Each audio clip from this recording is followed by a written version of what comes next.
Hi, welcome to lifestyle tailor. இன்றைக்கி நம்ம என்ன பார்க்க போகிறோம் அப்படின்னா ஃபால்ஸ் தாங்க. ஃபால்ஸ் வந்து ஃபஸ்ட்டு எப்படி இருக்குன்னு பாருங்கள். ஸ்டிச் பண்ண ஃபால்ஸில் வந்து தையல் வந்து க்ளோஸ் ஆகிருக்கிற பக்கம் மேல் பக்கமும், அது வந்து இன்னொட்டு ஆகாத பக்கம் வந்து உள் பக்கமாக வர்ற மாதிரியும் மடிச்சுக்குங்க. இது மடிக்கும்போது சும்மா ஒரு சிஎம் ஸ்ட்ரைட் வரதுக்காக நீங்கள் இப்படி மடிச்சிட்டா போதும்.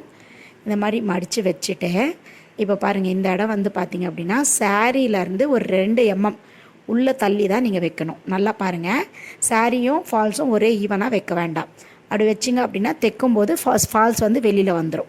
அதனால் 2 mm உள்ள வர்ற மாதிரி இந்த மாதிரி பீக் போட்டு ஸ்டார்ட் பண்ணிக்கோங்க.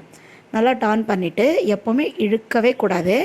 பாருங்கள், அந்த ஸ்ட்ரைட் லைன் வச்சுட்டு இந்த சைடும் ஸ்ட்ரைட் இருக்கான்னு பார்த்துட்டு நல்லா நீவி விட்டிங்கன்னா அந்த பாக்ஸ் மாதிரி ஸ்ட்ரைட் தெரியணும், இழுக்காமல். அப்படியே ஒரு ஸ்டிச் போடுங்க. ஸ்டாப் பண்ணிவிட்டு சாரியை வந்து இப்போ பாருங்கள், நான் எப்படி வந்து கடைசி வரைக்கும் கூட கரெக்ட் பண்ணி கொடுத்துட்டே வர்றேன் அப்படிங்கிறது நீங்கள் கண்டிப்பாக கவனிக்கணும். இப்போ பாருங்கள், சாரி வந்து சுருக்கம் வர்றதுக்கு என்ன ரீசன்னு ஃபஸ்ட்டு சொல்கிறேன்.